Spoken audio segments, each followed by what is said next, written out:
So kita sambung balik dengan tadi kita dah cover pending order dan sebagainya. Okay. So sekarang ni kita nak cover on stop loss dulu. Okay, stop loss. So stop loss ni macam saya cakap tadi, stop loss ni merupakan satu perkara di mana saya minta maaf banyak sebab saya terpaksa skip that stop loss tadi.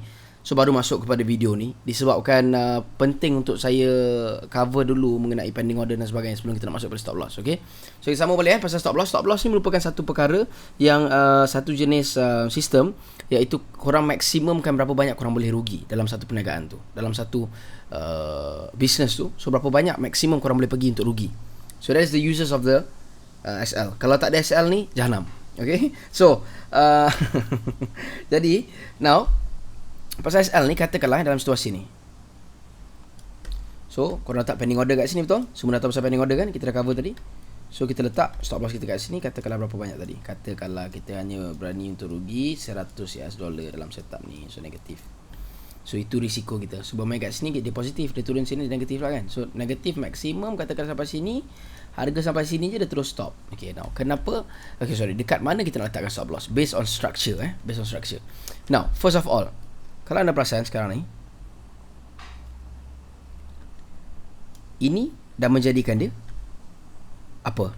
Uptrend. Disebabkan apa? Kita ada partner. Kita ada partner, iaitu kita ada high, kita ada high low, kita ada high, kita ada high low.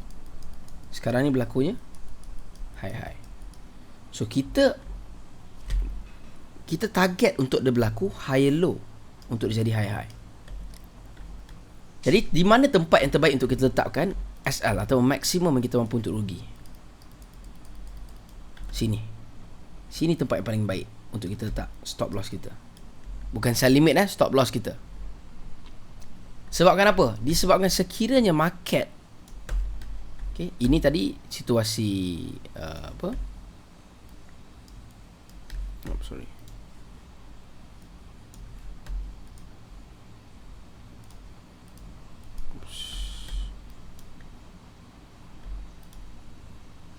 Besar sangat, sorry, excuse me. Okay, so situasi ni tadi kan kita mengharapkan dia untuk dia pergi. Tapi kalau dia jatuh kat sini, dan kenapa kita kata dekat sini maksimum dia untuk rugi? Sebab katakanlah sekarang dalam situasi kita ni kan, katakanlah dalam situasi kita sekarang ni dia break ni. Okay, korang kena fokus ni Katakanlah dia break this one. Sekarang ni secara automatically korang akan perasan satu benda apa? Dia mencipta new lower low. So sebab tu kita kata sampai sini saya maksimum. Ni high low bukan high low. So apa? Syarat untuk jadi high low dia mesti kena lagi tinggi pada high low yang tadi. So sepatutnya dia kena dekat sini, maksimum kawasan ni baru dia akan pergi. Iaitu sini akan jadi high low, dan sini pula akan jadi high. Jadi kita standby kat situ. Okay. Nak lagi selamat, letak dekat sini. So apa? Boleh juga jadi dalam situasi ni, di sini, okay, fokus di sini korang boleh perasan kalau sekiranya dia naik, memang dia pecahkan ini dari sudut small scope, tapi big scope dia masih berada di high low. So nak selamat kita cari mana kawasan yang paling jauh high low. Sebab itu kalau dia break memang confirm dia jadi lower low untuk uptrend. Okay, so saya bagi satu contoh. Katakanlah korang entry kat sini. Entry maximum stop loss pertama di sini, kedua di sini boleh jadi juga stop loss di sini. Ataupun kalau kata korang nak stop dekat sini dan mula perniagaan baru di sini pun boleh juga. Okay, bergantung kepada situasi. Tapi yang terbaik korang ambil mana yang paling jauh lah. Sebab apa? Yang paling jauh tu dia lagi, orang kata tu dia lagi confirm untuk sekiranya dia break, dia dah jadi cerita lain. Okay, untuk downtrend pula. Kita standby entry kat sini, standby PO kat sini, iaitu sell limit kat sini. So kita letak stop loss kat sini, ataupun dekat sini, ataupun dekat sini. Bergantung kepada anda semua. Okay. So sebab itulah orang kata trading ni dia punya seronok bila korang nanti korang dengar satu benda. One thing, bila korang dah sampai kat satu tahap nanti, dia akan lebih kepada, sebab itulah trading is personal. So sampai satu masa ni korang akan nampak mana signature move korang. So setiap orang cara trade dia lain. Okay, dia macam main bowling, dia macam main kuda, dia macam kita main bola. Setiap orang ada signature move tersendiri. So jangan lupa untuk dig in dan keep on going. Cari di mana curve korang, dekat mana korang punya signature move. Okay, so kita balik kita punya ni, jangan jauh sangat simpang. So sekarang ni korang boleh stop loss kat sini, boleh stop loss kat sini, boleh stop loss kat sini. Okay, kalau korang nak perniagaan tu cepat letak kat sini lah. Sebab kalau dia kena, terus tak kena lah, you terus cari peluang yang lain lah. Mungkin dekat kawasan sini ke, okay, up to you lah. Okay, tapi yang saya sarankan, saya bagi tahu yang saya sarankan, cari yang paling terdekat, kawasan terdekat. Okay, cari kawasan terdekat. Mana terdekat sini? Okay, buka kat sini. Alright, sebab kita nak berniaga, kita nak cari yang terkini lah. Apa kita nak tahu dia punya history is just a history. It's just a knowledge for us. Knowledge is good, but for business we want something that is current. Right? Itu untuk situasi trending.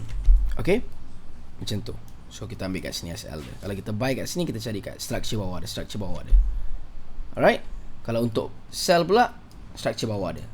Okay, ini kita sell kat sini, structure kat sini. Up to you mana-mana korang nak guna. Tak kisah mana-mana boleh. Okay, itu personal, up to you guys. Okay, so to the next one. Sekejap, mana saya punya kertas topik nak mengajar tadi. Sekejap, excuse me. Okay, next kita akan go through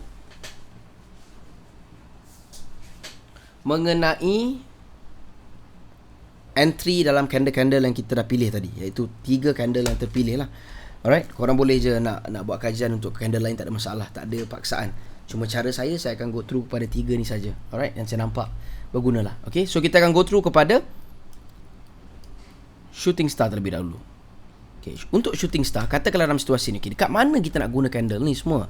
Okay, kita nak guna candle ni semua bila berlaku, katakanlah kat situasi ni. Alright, kita tak pending order kat sini kan? Betul lah, kita tak pending order kat sini. So pending order kat sini, sorry.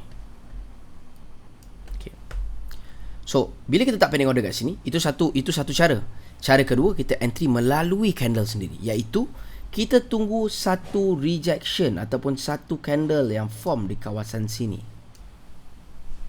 Kalau shooting star tadi, apa dia punya tu, kalau korang ingat balik, shooting star ni dia kena bila uptrend dan dia keluar shooting star, iaitu logik untuk dia teruskan downtrend. Tapi secara logik dalam satu candle ni sendiri, dia ada seller masuk, betul? So dalam situasi ni tengah downtrend dan dia kena dekat this level dan berlakunya ada satu seller masuk, memang logik lah untuk kita sell kat situ. So kita letak sell kat situ. Lepas keluar indication daripada kita punya candlestick yang kita dah pilih tadi, 3 tu. Alright. Okay, saya harap anda semua clear dekat situ. Itu cara nak entry melalui candlestick. Untuk uptrend pula, dah breakout, kita standby kat sini. Kita boleh pakai PO. Itu cara pertama. Cara kedua, CS, candlestick.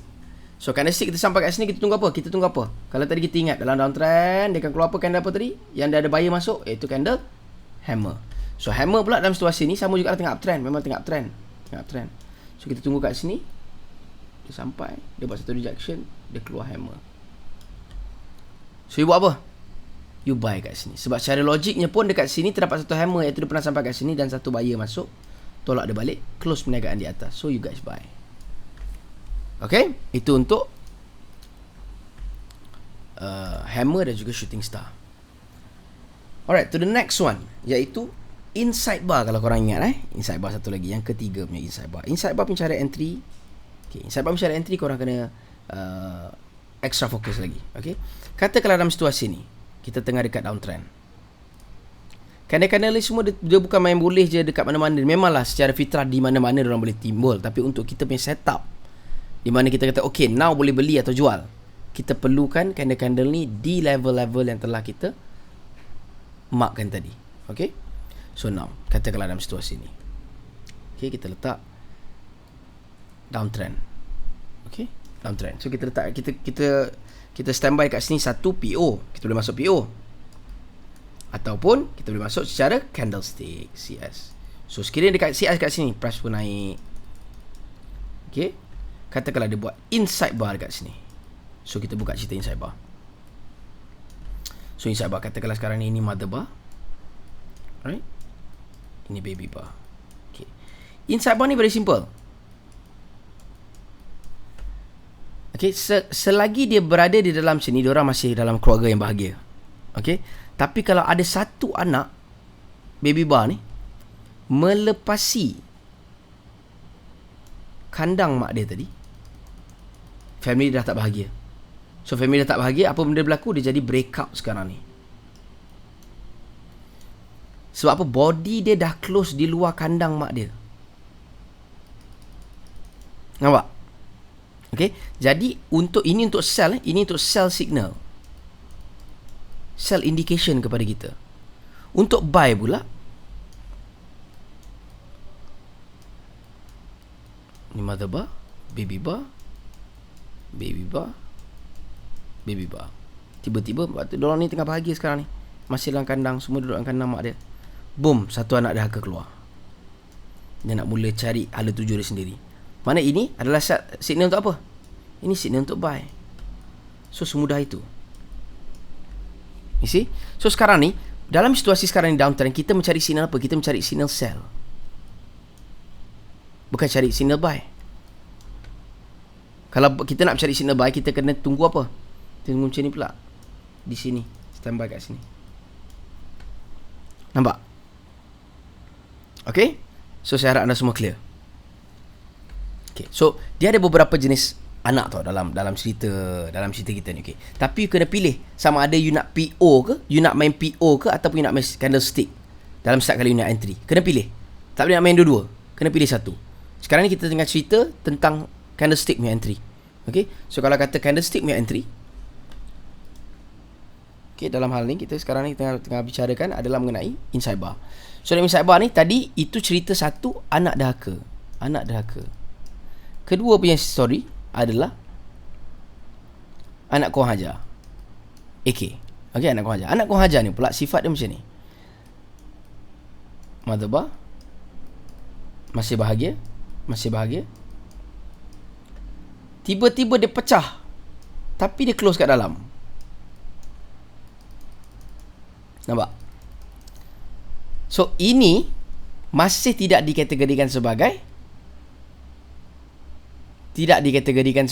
anak dahaka. Sebab apa? Dia masih tutup perniagaan di bawah perut mak dia, di bawah penjagaan mak dia, dalam sangka mak dia. Okay, kalau dia tutup dekat sini sekalipun, tapi shadow dia dah pergi jauh, dia masih kategori anak yang baik. Cuma dia anak Kurang Hajar lah orang kata. Okay, sebab dia tak break pun benda tu. Nak kira dia break is when dia punya body dah close, itu baru anak dahaka. Tapi dalam kes ni dia anak Kurang Hajar saja. Okay, so ini adalah untuk di atas. Anak dahaka di bawah pula adalah anak Kurang Hajar di bawah pula adalah di mana? Dia break juga bawah. Dia pecah dekat bawah, tapi dia tak break. So dia pergi sampai bawah harga dia, tapi dia close di bawah kandang mak dia. Okay, boleh jadi juga macam ni. Dia per atas dia pergi, tapi dia tutup kat tengah-tengah. Boleh jadi juga. Masih kategori anak Kurang Hajar, bukan anak dahaka. Dia kita nak tahu buy atau sell ni bila kita tengok anak dahaka. Anak dahaka dia dah close betul-betul dekat sini. Dia close kat sini. Ambil kau betul-betul keluar daripada kandang mak dia. Itu kita boleh ambil sebagai sell signal. Okay, macam mana kita nak gunakan anak dahaka, anak Kurang Hajar ni punya entry? Okay, now take note cara dia.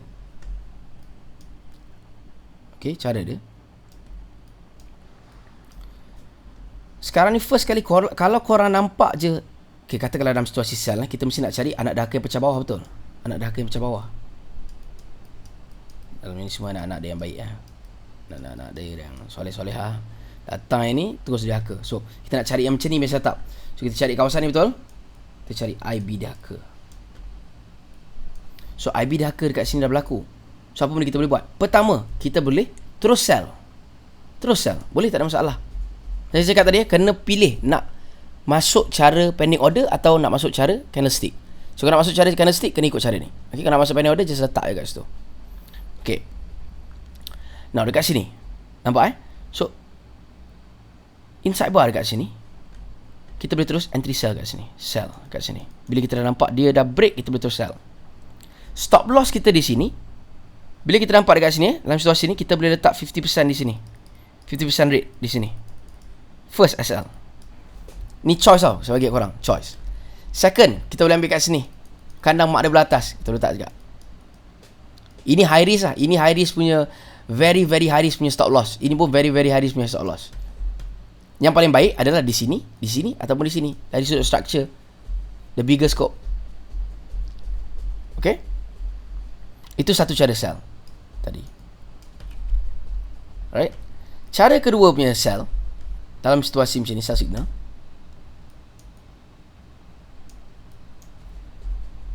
Okay. Nak bahagia, anak-anak baik, tiba-tiba seorang break. Dia break. Cara yang kedua adalah korang letak pending order di mana? Di previous resistance di sini. Kalau korang perasan kat sini, kita dah buat satu structure di mana dah berlaku satu breakout. So kita tengah tunggu dekat sini. Harga kat sini ni. Harga kat sini. Nampak? Kita tunggu kat sini. Kat sini. Kita tunggu untuk kita sell boleh kat sini. So sini boleh kita buat pending order juga. Stop loss dekat mana? Sama juga. 50% is very high risk. Sini pun very high risk. Atas sekali punya shadow. Okay, mak dia punya shadow. Ataupun mana-mana anak-anak kurang ajar punya shadow boleh pakai. Dan yang paling baik, structure dari sudut big scope. Okay. Alright. Okay. Itu untuk, ini cara pertama. Ini cara kedua. Ini cara ketiga. Cara ketiga, sekiranya dah break. Okay. Alright. Okay. Dan dah break. Korang juga boleh standby PO dekat 50%. PO kat sini. PO. Katakanlah kalau korang nak kata apa, nak SL kat sini, very very high risk, ataupun structure juga, bigger structure. Okay, up to you. Saya anda clear? Ini untuk sell signal. Untuk buy, kita akan go through buy pula. Tadi tu korang boleh pause dan patah balik. Yang tadi tu adalah untuk anak dahaka punya signal. Cara kita nak pending order dia dekat situ, cara kita nak entry dekat situ. Jangan keliru Alright, cara anda semua clear. Untuk buy pula, so kita tunggu kat sini lah. Pilih dulu. Nak pending order ke? Kita nak apa? Nak tunggu candlestick. Okay, candlestick. Sekarang kita cerita pasal candlestick lah. So kita ambil candlestick. Kita dah decide kat situ. Okay, candlestick kat sini. So dia keluar satu inside bar. Bahagia semua baik-baik je. Tiba-tiba satu dia dah break kandang mak dia. Mak dia break. Okay, dah break. Jadi pertama korang boleh terus entry kat sini. Entry terus. Direct entry. First SL sini. Choice korang boleh pilih 50%. Second atas ni. High risk juga SL juga. Ni pun SL juga. Dan yang terbaik sini, structure bigger time frame. Bukan bigger time frame, sorry. Bigger scope Time frame kita tak masuk lagi. Nanti kita akan masuk in detail insya-Allah. Okay? So nampak tak kat situ? Macam mana dia punya hubung kait dia. Okay, itu untuk cara pertama. Cara kedua,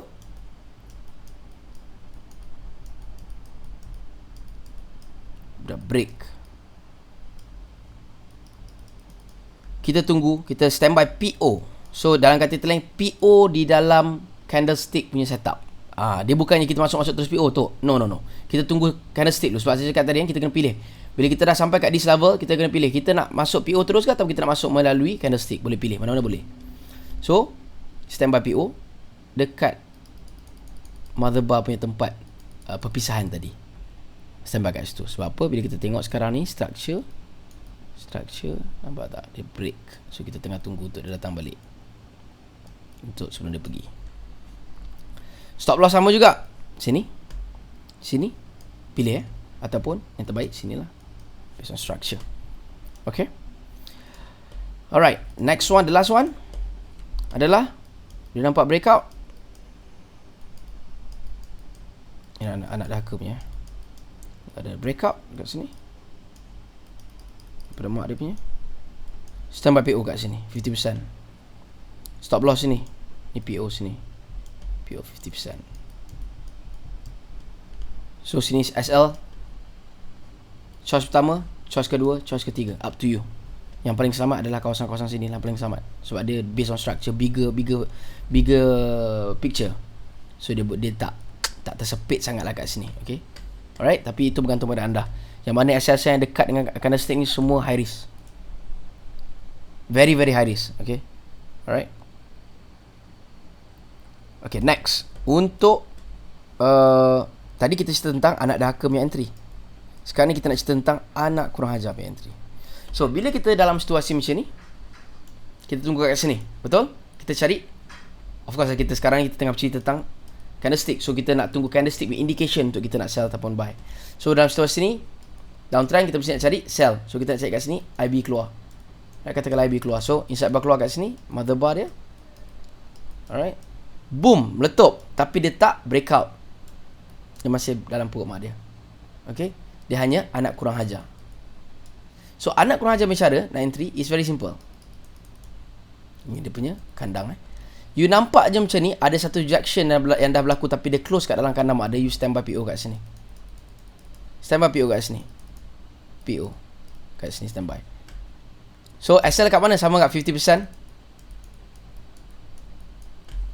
Ataupun dekat atas sekali shadow tadi anak dahaka. Paling jauh dia pernah jalan. SL. Ataupun yang paling baik, structure.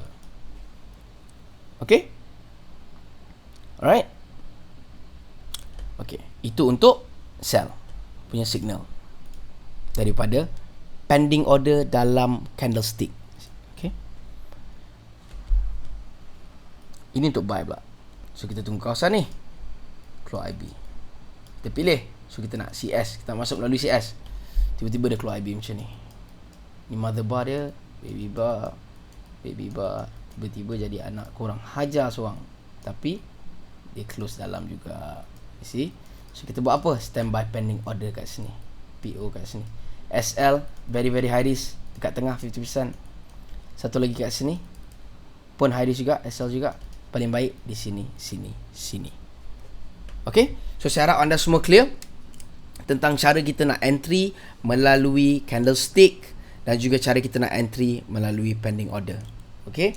So, saya harap korang boleh bezakan pending order punya cara entry first, kedua cara entry candlestick second, ketiga cara entry pending order dalam candlestick. Okay. So, dan saya juga dah cover tentang stop loss tadi. Saya harap anda semua clear. Kita jumpa dalam video seterusnya. Assalamualaikum.